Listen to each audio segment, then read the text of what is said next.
Rev it up and welcome to Cars Yeah, show number 1149. I'd like to see myself in that role as being like a kind of a Renaissance man. This is Cars Yeah, where you'll enjoy interviews with inspiring automotive enthusiasts. Mark Green is here to provide you with a fuel injection of automotive inspiration.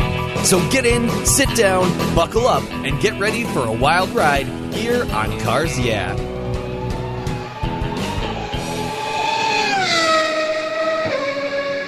Hello, automotive enthusiasts. I'm revved up and so excited to introduce today's very special guest, calling in all the way from the United Kingdom, Geoff Bolam. Hey, Geoff, are you buckled up and ready for a fun ride? I certainly am. Absolutely great. Geoff Bolam is an automotive artist who comes from a long line of artists going back 5 generations with a distant relation to the great William Morris. An early fascination with cars and machines was nurtured by his father, Denis, who was a marine engineer, who taught little Geoff how to work on cars. Trained as a graphic designer, he was a freelance illustrator and lettering artist who became a creative director and design consultant in central London for nearly 20 years. And then Geoff started painting for pleasure in 2005 and made a transition to full-time painting in 2014. His unique style of painting oils onto aluminum panels using various surface treatments, including etching and polishing and wire brush techniques, is really unique. His work has been featured in numerous automotive magazines. For the last 3 years, his art has been selected for the RAC's Art of Motoring exhibition, which showcases the finest artists working in the genre.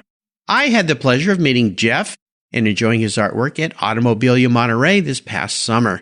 So, Geoff, I've told our listeners just a little bit about you. Would you take a very brief moment, share a little more about your career and passion for automobiles and artwork before we jump into the questions? Sure, okay, I'll do my best. So actually you covered it quite a lot there in the preamble. So I had a background in design. I'd been brought up around cars, always had a kind of a thing for them, sports cars and old cars. And the thing I really loved about cars was not so much the racing side of them, the kind of the competition side, but more the design. So coming from a design background, it was always the best looking cars that I was really attracted to.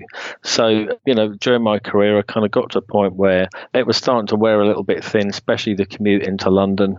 And I was kind of looking for something else to do. And I kind of starting to think about what I was going to do, post-career. Painting cars was obviously a kind of a natural direction to go in. I think people sometimes say, do you do other stuff? And I do, but cars are my passion. And the thing that they say about writing, which is write what you know, is a bit the same for painting as well. It's really good to paint what you know. So, for instance, I don't know anything about horses, so I wouldn't do a great job of painting a horse. And somebody who paints horses wouldn't do a great job of painting a car, because you kind of have to know what you're painting to actually be able to get it right, particularly when you're talking to customers about their cars and they're talking about 2-eared and 3-eared spinners and that kind of stuff. You have to kind of know what that's all about to be able to understand the brief properly. Yeah, absolutely. And I'm so glad I got to meet you, because a lot of my guests I don't get to meet face to face. I meet them through email or the phone or Skype or things like that. But when I was walking through Automobilia there, Tony Singer's wonderful start to the car week there in Monterey, and I came up on your artwork, it really stopped me because it is so different.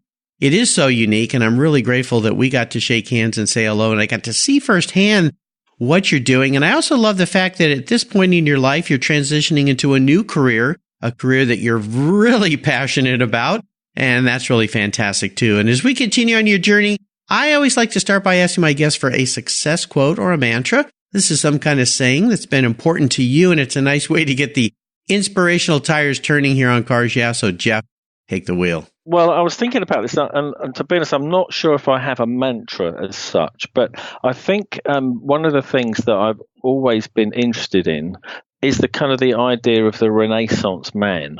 So that is someone who basically has interest in lots of different things, in science, in art, in literature, in images, and music. I'd like to see myself in that role as being like a kind of a Renaissance man.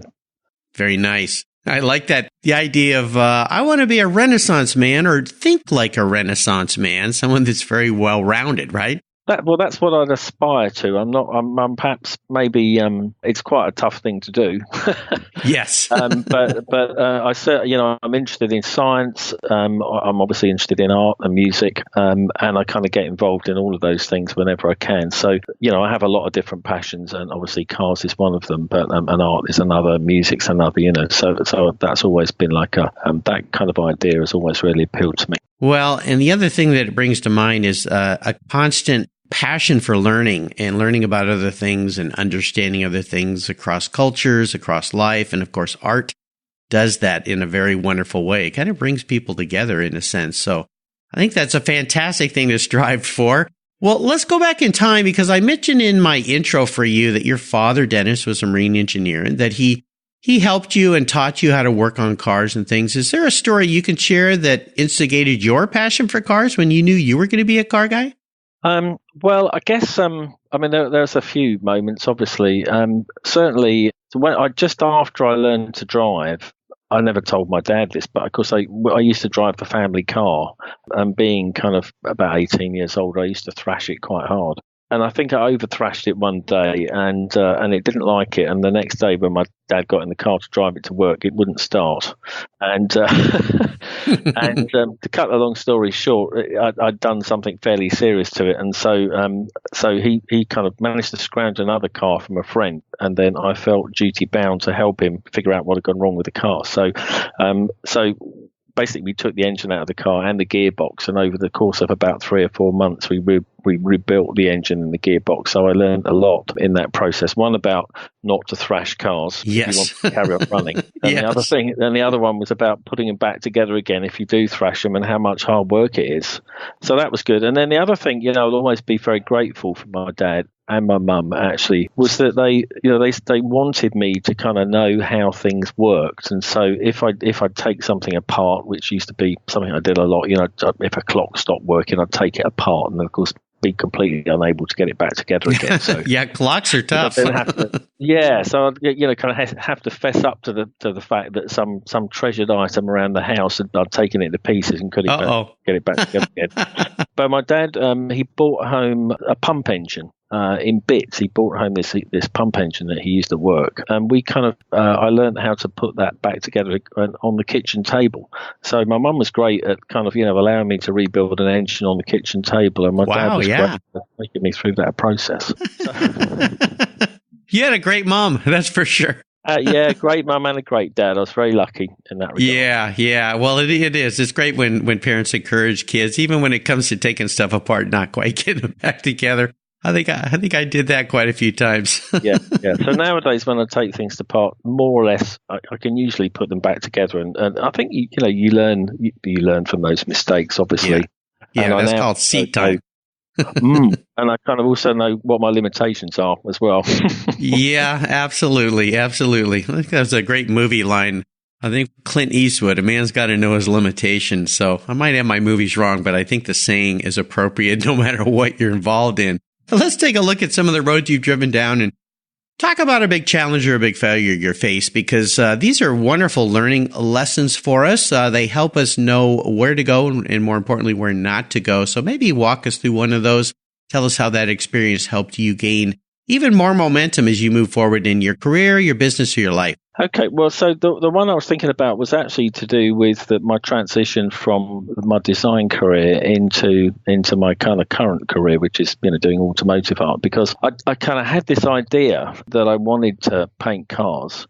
And I started looking into it, and of course there are a lot of really good automotive artists around, some really stunning ones, and it's a very competitive field. And I kind of knew instinctively that I would need to have a different approach to everyone else. I wouldn't want to copy anyone else, but you can. It's quite difficult to kind of come up with something that's new and different. And I literally had a kind of a light bulb moment when I was thinking about a composition that I'd been thinking about how to represent a car all round. So if you had a really fabulous car, I kind of thought that a 3/4 view or a front view or a side view wouldn't do it. You'd actually need to have different views. So So I had this idea of a kind of a composition composed of multiple elements, and I was visualizing that in my mind, and I was thinking, well, would that be like a Mondrian where you had kind of these different images in boxes? Oh, yeah. And if they were in kind of boxes or in panels, what would be between the panels? Would it be bare canvas? Or would it be painted black, or would it be painted white, or a colour? And then kind of in my mind's eye, I kind of visualised metal. And this was in the middle of the night. This was about 3:00 in the morning. Oh, my. When I was thinking about this. And it was actually on the day I finished my last contract. So I'd kind of been thinking about, am I going to do something? They're going to go back and get another contract when I finish this one, or try this idea around art. So I was thinking about it a lot. And at that kind of moment, this idea of painting on metal came into my head. And so I went to sleep on that. And then when I woke up in the morning, I kind of got my phone out and started looking up how to paint onto aluminium. Wow. And then I found out that David Hockney had done it, was one of the first people, and that it could be done, but there was a lot of challenges. And so that kind of set me off on a kind of 6-month journey of exploration, really, is to understand how to paint onto aluminium. And I hadn't really decided how I was going to do it, but I kind of settled on oils. And so that was a big journey. And then the whole thing around polishing it and etching it and all of that stuff has all been a big learning curve. And actually, I'm still learning and still experimenting pretty well on every painting that I do. Well, they're so unique, and seeing them, and I didn't realize David Hockney, another English painter, of course, who I didn't realize he did that. My father took us as kids to a lot of art shows and exposed us to a lot of art. He was an artist. He was an architect. And my first 11 years of my career was in graphic design and advertising. So okay. Yeah. I was always wrapped up in that, but I didn't realize he did that. But I really think it's cool that you took a whole nother direction. And the neat thing about your art to me is it's on metal, and cars are typically metal. Of course, there's carbon, composite, and fiberglass, but yeah, I love the way you've combined all these different things, and the fact that it's always a work in progress, always innovative, always changing. And I'll remind our audience, I'll put a link to Geoff's page, his website page, so you can go see his art, but you really have to see it in person as well, because it is really, really cool. And again, you stopped me in my tracks as I was walking through Automobile. I'm like, this is very different. Tell me about what you're doing here. So I'm so glad that we connected, and I appreciate you sharing that transition too. I think this is really important for listeners who are at a point in life where they either want to change their careers or they're kind of coming up to retirement, but they know that, and I know this from talking to over 1,000 people, sitting around, retiring and just sitting around is the kiss of death. You have to find something new to do, to wake up to and create. And I think that's really fantastic what you're doing, Geoff. Let's shift gears and talk about a big aha moment. I think you kind of touched on one right there. I did, actually. Yeah, I kind of bubbled out my stories there. But that probably was the, the moment of that kind of genesis when I was laying in bed thinking about the project. That is probably the only really significant light bulb moment I've ever had in my whole life. Well, I'm glad you did. It's really, really cool work. Let's talk a little bit about cars. Now, I know that Geoff has owned a succession of sports cars. He's had Alfa Romeos, Peugeot 205 GTI, a Golf GTI, Renault 5 Turbo. There's a theme here with sports cars. A Subaru, a WRX. I know you have an MGB Roadster and Aston Martins and even a scruffy old VW bay window camper van. But what's the first really special car in your life? And maybe share a story about that. Well, it was the Alfetta GTV, actually. I just started kind of freelancing as a designer, and this was back in the kind of the late 70s, and actually freelance designers were in demand then, because this was before computers came along. So to be a designer, you had to be able to draw. And of course, that's a kind of a selective process. Not everyone can draw, so that creates some difference between who can be a graphic designer and who can't. That kind of boundary's gone now, because you can draw on a computer, so actually you don't need to be able to draw in the way you used to be able to. So I was earning good money, and I was driving along one day, and I had an even scruffier old VW van at the time, and a bay window. But I just got a girlfriend, and I kind of thought I need to upgrade from the scruffy van to a sports car. So I saw this Alfa Romeo, and I thought, I want one of those. And it was the Giugiaro styled Alfetta GTV. Nice. Car, 2-litre engine. And it kind of stole my heart. So I bought one of those, only 18 months old. seemingly, like a new car. And I love driving it. It kind of also broke my heart because they rusted away, and within about 4 years, it was so rusty that actually it was really more or less a scrapper. Wow. Yeah. It's the weather in the UK is not kind to cars, and the salt on the roads, and the thing is that the guy who I bought it from had actually had it professionally rust-proofed. Oh, wow! So he thought it was going to be that would be it, but what no one knew at the time is that Alfa Romeo were making cars out of imported steel that was recycled, and so the steel actually had rust in it when it was. Oh new. No! Yes, so the metal was kind of rusting from inside. It was rusty probably the minute it came out of the factory. Came with the tin worms as an option. Yeah, it came with the tin worms. So that kind of car was a kind of a great love and a great disappointment at the same time. Yeah, well, I've heard that about a lot of Alphas. Now, I know Sports Car Market's editor Keith Martin's a friend of mine. He's been on the show, and he's probably wincing a little bit right now because he just loves those cars. But he's probably also going, yeah, I know. I've dealt with enough of that. So he's restored enough of those cars. How about Seller's Remorse? Is there a story in your garage about Seller's Remorse, a car you wish you had back? I think probably the Renault 5 Turbo actually would be the car that made a real impression on me. I didn't have it for all that long, but it had the most incredible feel to it. It was like a kind of like a small racing car, small steering wheel, and the dynamic feel of it, the way the accelerator pedal and the brakes and the clutch and the gearbox felt. It was a small car, and it kind of felt like part of your body. And I think that was the first time I got in the car and thought, wow, this is really tremendous. And it just felt like really chuckable and glued to the road, and very quick as well, very exciting to drive. So they've got a cool looking stance, those cars. Yeah, they really do. Yeah, and it was black as well, and so that was a lovely car. Really enjoyed that. Nice. Well, I would love for you to share with our listeners what has you excited and fired up right now about your artwork and what you're creating these days. Well, I think it's the case with a lot of people that, you think, is there a particular project that I'm really excited about? And I'm excited about all of them, but I think it's also true that I'm always excited about the next one, the kind of, after the ones that I know about, it's the kind of the next one after that I'm really excited about. I'm kind of nursing this ambition to do something to put into the Royal Academy Summer Exhibition. I have a hunch that car art won't cut it. Traditional galleries tend to kind of look down rather on representational art. So I've kind of got it in mind to do something which might be a little bit more abstract and less representational.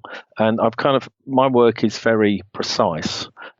So naturally, the stuff that I really admire is the things where it looks like the paint's more or less been thrown at the canvas.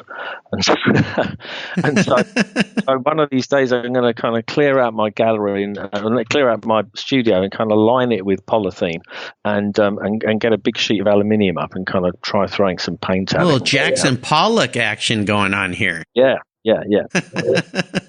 Everyone, whether you're talking about whatever creative pursuit you do, you tend to be naturally drawn towards doing things in a particular way. And my thing has always been I've loved detail, and so that's what I'm naturally drawn to. But actually, the stuff that I admire, conversely, also includes a lot of things which are the exact opposite of that, where the artist has literally kind of gone a bit mad with a paintbrush, because secretly I'd aspire to do that.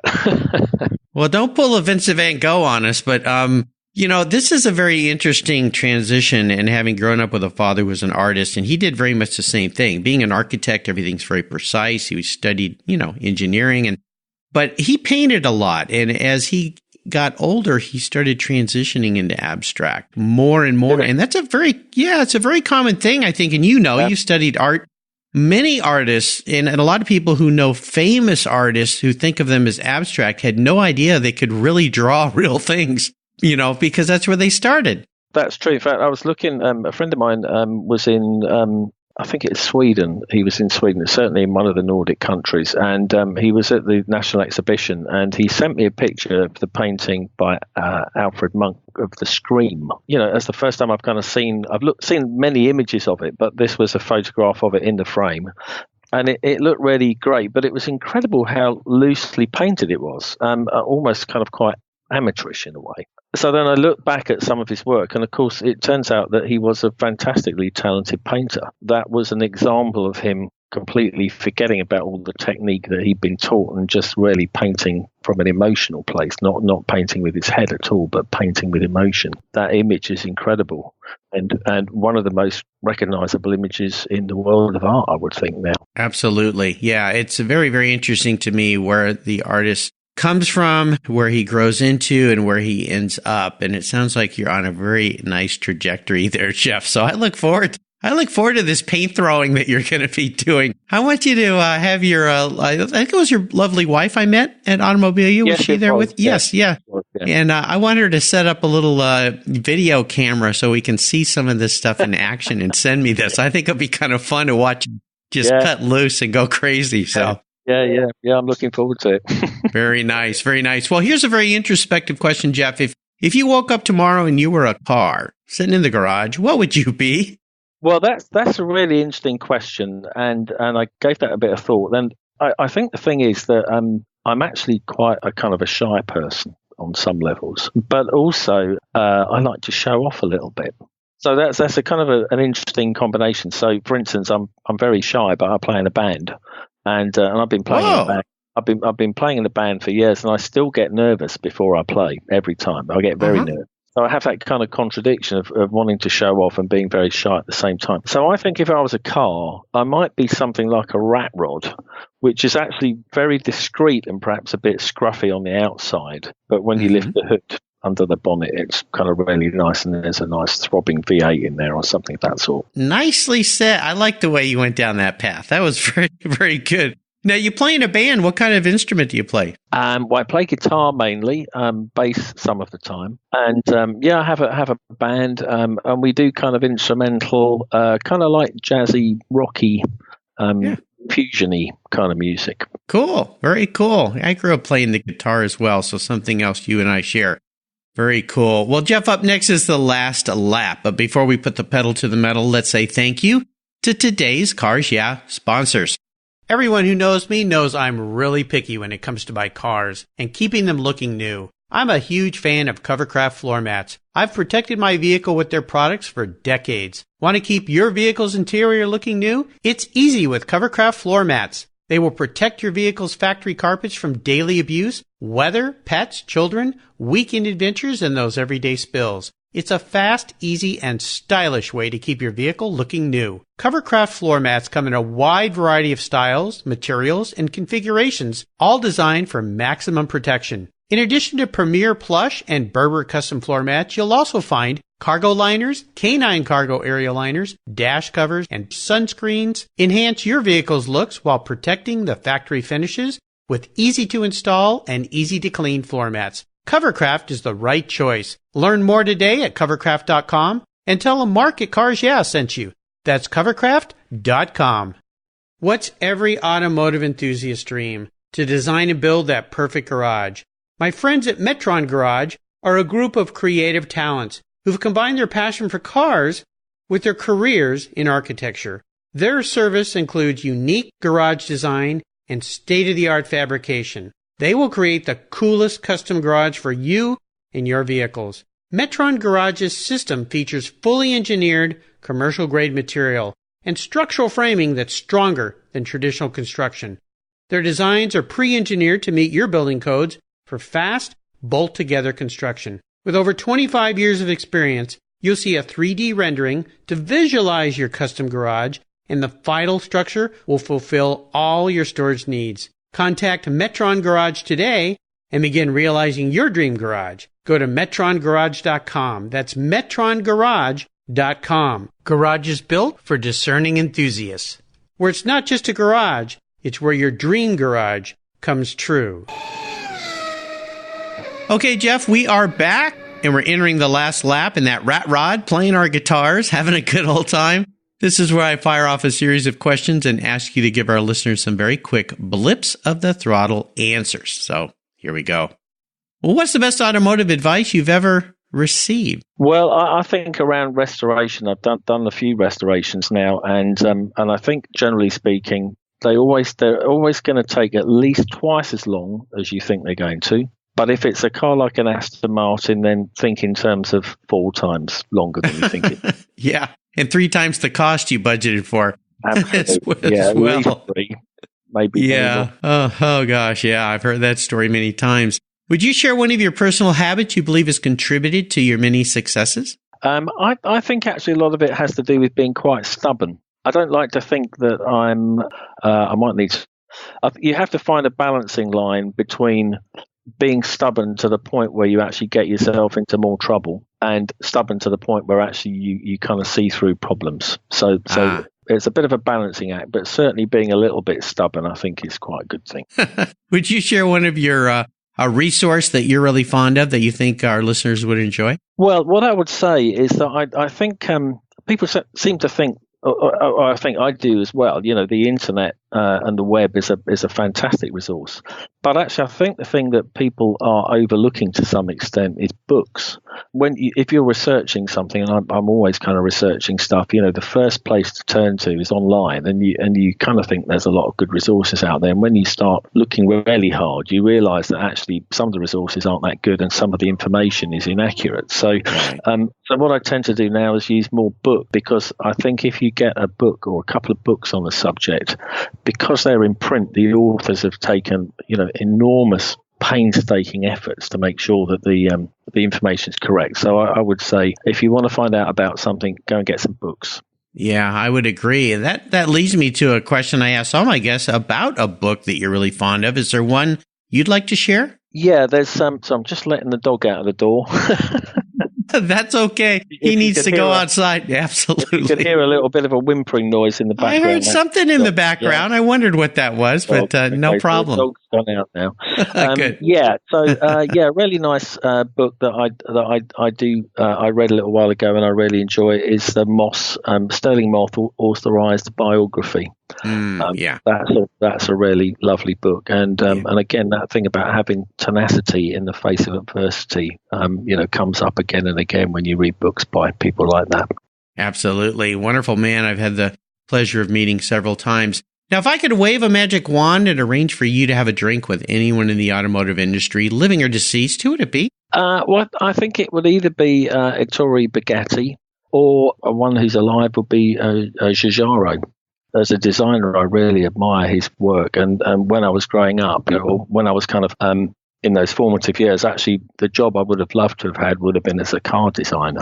So, that didn't happen. I didn't end up being a car designer. And unfortunately, at the time that I was growing up, the English car manufacturers, by and large, made horrendous cars. Yes.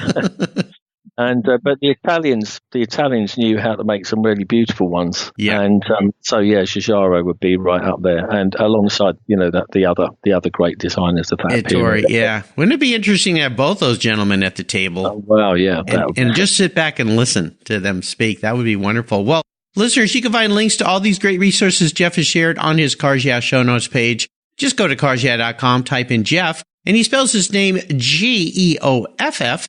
And his last name is Bolam, Bolam. And you can find everything right there. All right, Geoff, we're up to the checkered flag, and this last question can be a bit of a doozy. Today, I'm going to buy you any cool collector car on the planet, but there are a couple rules to this game. One is money's no object, so you can have anything you like today.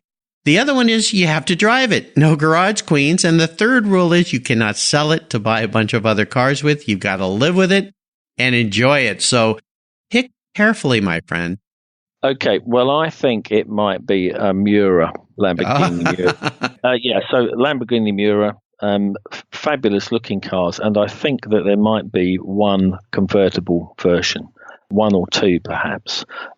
So a convertible Miura would be the one, and I'll be very happy to hang on that forever. Well, I would think so. Wow, not only did you choose quite a pricey car, but then you went to the convertible, which, very rare. I think I've seen one on the lawn at Pebble. I'll have to go back through my photographs. But, I'm not surprised that you picked that car because it is one of the most beautifully designed cars, in my humble opinion, that ever existed. Definitely a bucket list car. If I could pick, a top 5, it would be a Miura. They are just so spectacular. And I love, too, that they did a lot of wild things with the colors. What color would you like yours to be? Oh, well, okay, that's another good one. Again, I've seen a picture of this car. I haven't actually seen it in the flesh, and it wasn't the convertible, but gold. I saw one in a kind of like a kind of a yellowy gold color, and it looked absolutely spectacular. No doubt. So could I have it resprayed then? So if I get the convertible Miura and actually it doesn't come in gold, can we have it resprayed to gold? You know what? Today you can have anything you want, Geoff. So no problem. I know some great painters here. There's a guy named John Byers here in the Pacific Northwest that is probably one of the best painters on the planet. So I'll ship that car to him, and then we'll ship it over to across the pond to your part of the world, and you'll have to take me for a countryside drive there in the United Kingdom. Wouldn't that be wonderful? Oh my gosh. Well, Geoff, you've taken us on a great ride today. I really enjoyed your stories. I want to thank you for sharing your automotive artistic journey with Cars Yeah. Could you offer us a parting piece of wisdom or guidance as you drive off into the English countryside in that convertible gold Lamborghini Miura? Yeah, two, I think that I've been, I think about these kind of things quite a lot, and I had a long career in the kind of advertising and design industry. And one thing it took me a long time to figure out is that actually work is important, and it's satisfying, but actually at the end of the day, especially in the advertising industry, most of the stuff that you do eventually ends up in a landfill site. It's kind of transitory, and you get yourself very worked up about delivering this project and making sure it's the best thing ever, but it doesn't last. It is actually really quite fleeting. So the thing I think you should put way above work, in many ways, is your family and friends, because whatever happens at the end of the day, when the work's all finished, your family and friends will still be there for you. Nicely said. Absolutely true. And what's the best way for our listeners to follow along with you and learn more about your art? So I have a website at www.geoffbolam.com, and I also have a Facebook page, which is Geoff Bolam Automotive Fine Art. There we go. Well, I'll make sure, listeners, I put links to those on Geoff's show notes page. Remember, Geoff spells his name that funny English way, Geoff.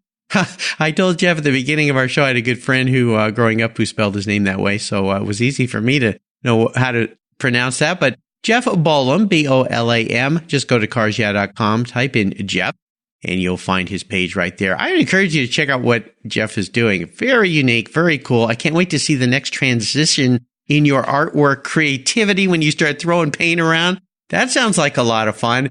Thank you, Geoff, for being so generous today with your time, your expertise, and for sharing your experiences with the Cars Yeah audience. Until you and I talk again, I'll see you down the road. Great. Thanks very much, Mark. It's been my pleasure. Pleasure's all mine.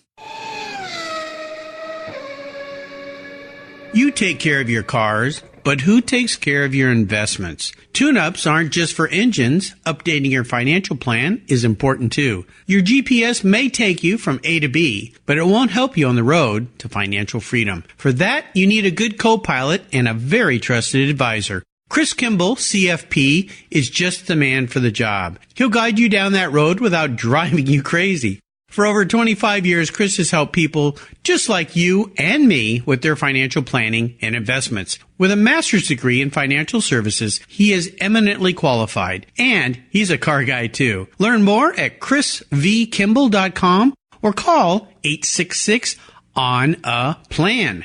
Securities through Money Concepts Capital Corp. Member FINRA SIPC. CK Financial Services is not affiliated with Money Concepts Capital Corp. Thank you so much for joining us on today's ride here at Cars Yeah. Drive on over to carsyeah.com to find show notes and inspiring automotive fun. Download your free copy of Filler Up, a fun book filled with gorgeous photographs of fuel filler fun, including quotes from more inspiring automotive enthusiasts. Download your copy today, and we'll see you next time on Cars Yeah.